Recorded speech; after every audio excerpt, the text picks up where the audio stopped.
Os sacrifícios para Deus são um espírito quebrantado e um coração quebrantado e contrito não desprezarás, ó Deus.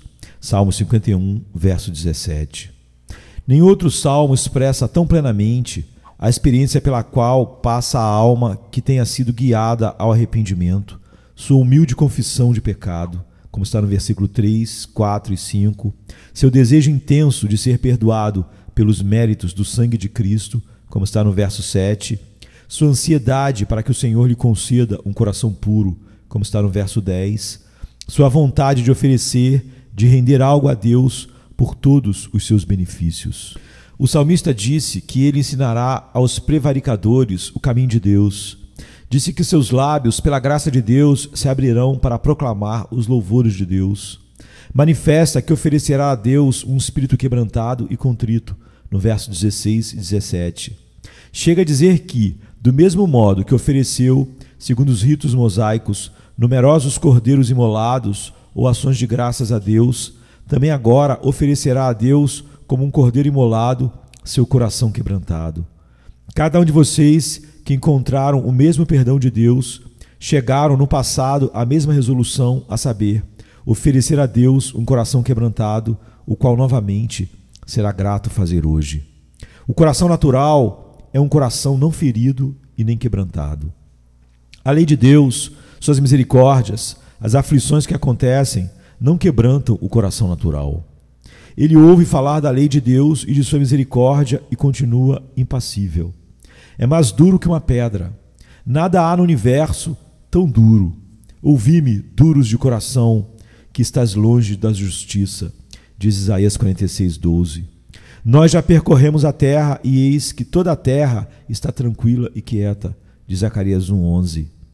E há de ser que, naquele mesmo tempo, esquadrinharei a Jerusalém com lanternas e castigarei os homens que se espeçam como a borra do vinho. Sofonias 1, 12.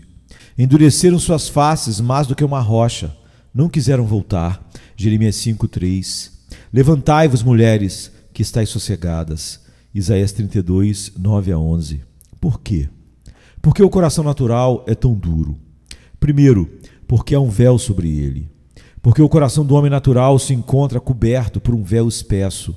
Não creio na Bíblia, nem no rigor da lei, nem na ira que há de vir, pois um trágico véu cobre os seus olhos. Segundo, porque Satanás é o dono do coração natural. Satanás arrebata a semente quando esta é semeada no coração natural tão rapidamente quanto pode. Terceiro, porque o homem natural está morto em delitos e pecados. Os mortos não ouvem, não sentem, carecem de sentimentos e de sensibilidade. Quarto, porque construiu uma barreira de despreocupação que lhe resultará ser algo mortal. O coração natural confia muito em qualquer refúgio falso, refúgio de mentira, racionalizações, como diz a Bíblia. Confia na oração ou nas esmolas para continuar pecando. Amigos, peçam a Deus que os livre da maldição de um coração morto, não quebrantado, nem contrito e nem humilhado. Primeiro, porque vocês não passaram muito tempo tranquilos em sua falsa confiança. Estão sobre lugares escorregadios e as ondas do oceano rugindo abaixo dos seus pés. Segundo, porque Deus os ofenderá na eternidade em sua calamidade. Se vocês se afastarem agora, não há nenhuma esperança segura de perdão. Os ministros e os cristãos estão preparados e o próprio Cristo também. Porém, depois, na eternidade, sua afronta cairá eternamente sobre vocês.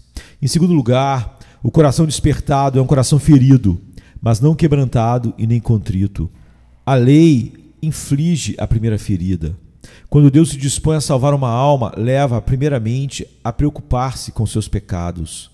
Maldito todo aquele que não permanecer em todas as coisas que estão escritas no livro da lei para fazê-las, diz Gálatas 3:10. E eu, em algum tempo, vivia sem lei, mas vindo o mandamento, reviveu o pecado e eu morri. Romanos 7, verso 9. A vida e o coração de cada um adquirem, então, tremendas cores. 2. A majestade de Deus produz a segunda ferida. O pecador recebe a sensibilidade que o faz sentir a grandeza e santidade daquele contra quem pecou. Contra ti somente pequei. Verso 4. 3. A terceira ferida procede de sua própria incapacidade de melhorar a si mesmo. Neste estado, o coração, todavia, não foi quebrantado. O coração se levanta contra Deus. Primeiro, por causa do rigor da lei, se ela não fosse tão exigente. Segundo, porque é o único caminho de salvação e ela é um dom de Deus. Eu gostaria de merecer a salvação e conquistá-la, dizem outros. Terceiro, porque Deus é soberano e pode salvar ou não, de acordo com a sua vontade. Isso é o que há no coração não quebrantado. Não existe outro estado e situação mais miserável. Aprendamos que uma coisa é ser despertado e outra muito diferente é ser salvo. Amigos, não descansem em suas opiniões. E em terceiro lugar, o coração do crente é um coração quebrantado em dois aspectos. Foi quebrantado de sua justiça própria e de sua própria capacidade de justificar a si mesmo.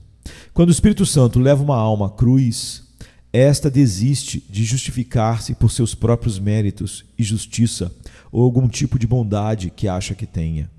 Toda a sua carga e todas as suas próprias justiças e suas próprias opiniões se derramam, perdendo-se do mesmo modo que um líquido se perde ao romper o frasco em que o continha.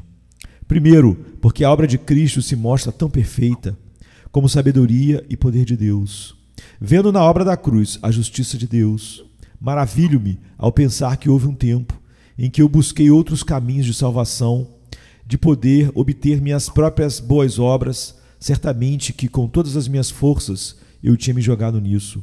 Maravilho-me ao pensar que o mundo não compreende, não aceita o único caminho de salvação pela justiça de Cristo, diz David Brainerd. Segundo, a graça de Cristo tem tanto esplendor, que maravilha que toda a justiça de Cristo, tão excelsa e divina, seja oferecida gratuitamente a um pecador, filho da ira. E eu, que fui voluntariamente negligente, desprezei e menosprezei a Cristo, odiei sua obra, resisti ao seu apelo, levantando entre mim e ele verdadeiras montanhas. Havia sido objeto do seu amor, que apesar de tudo, chegou a mim vencendo tudo isso. Para que te lembres disso e te envergonhes, e nunca mais abras a tua boca por causa da tua vergonha, quando eu te espiar de tudo quanto fizeste, diz o Senhor Deus. Ezequiel 16:63. Você tem coração quebrantado e contrito ante a visão da cruz? Não será por olhar para o seu próprio coração ou para o coração do inferno, mas ao coração de Cristo que quebrantará seu coração. Ó, peçam que Deus lhes dê um coração quebrantado assim. O orgulho e a jactância são excluídos. A ele seja a glória, digno é o Cordeiro. Todas as batalhas e esforços da alma que busca sua própria justificação devem ser removidos e pisoteados com desprezo. No coração quebrantado foi desfeito seu amor pelo pecado. Quando o homem crê em Cristo, ele então se dá conta de que o pecado é repugnante. Primeiro, porque o pecado causa separação de Deus. Abre entre Deus e ele uma grande fenda e arrasta o homem à condenação do inferno. Segundo, porque ele levou Cristo à cruz, o Senhor da glória. Porque o pecado foi um grande fardo que pairava sobre sua alma, que o fez suar, sangrar e morrer. Terceiro, porque é a praga do coração de Cristo agora. Toda a minha infelicidade e miséria é que sou um pecador. Agora o crente chora e se lamenta como uma pomba por haver pecado contra quem tanto lhe amou. Então te lembrarás dos caminhos e todas as coisas que falou vivendo impiamente, e aborrecerás a ti mesmo. 4. As vantagens de um coração quebrantado. Número 1. Você será guardado de se ofender por causa da pregação da cruz. O coração natural se ofende quando se prega sobre a cruz. Muitos de vocês estão certos de que a odeiam e a desprezam. Muitos, sem dúvida, se enfurecem frequentemente no mais íntimo do coração, mesmo que nunca expressem isso, ao ouvir a pregação da justiça de outro, que devem aceitar, descartando totalmente qualquer bondade em vocês, se não querem perecer. Muitos, sem dúvida, abandonaram esta igreja por causa de tal pregação, e muitos mais, sem dúvida, seguiram e seguirão o mesmo caminho. O escândalo e a ofensa da cruz não terminaram. Por outro lado, amados, o coração quebrantado não pode ofender-se de tal pregação. Os ministros não podem mentir sobre a verdade aos corações quebrantados.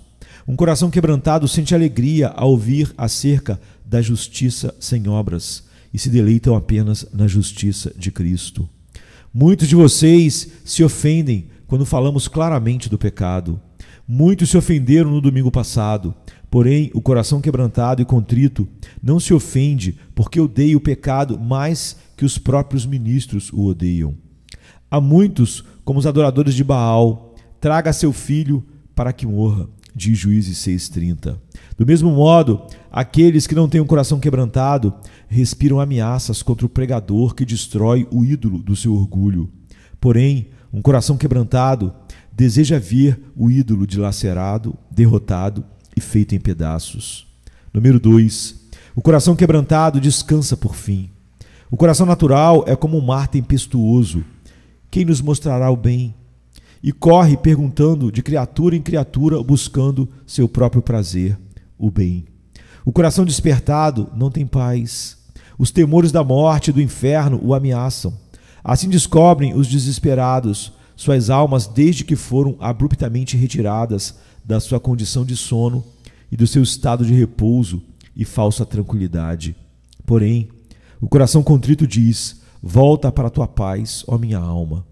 A justiça de Cristo lança fora o temor, dissipa todos os temores. No entanto, a mesma praga e a corrupção do coração não podem realmente preocupar, porque depositou todas as suas cargas em Cristo. Número 3. Não pode acontecer nenhum mal ao coração quebrantado. Para os não convertidos, como é trágico o leito de morte ou da enfermidade, agitado e inquieto como um animal selvagem aprisionado na rede. Em vez disso, o coração quebrantado está satisfeito e sereno em Cristo. Cristo lhe é suficiente na vida e lhe é suficiente na morte. Ele não tem mais outras ambições. Ainda que tudo desapareça, seu amor, o amor de Cristo, permanece. É como uma criança de meses no colo da sua mãe, confiante e seguro. Você conhece esse descanso e segurança?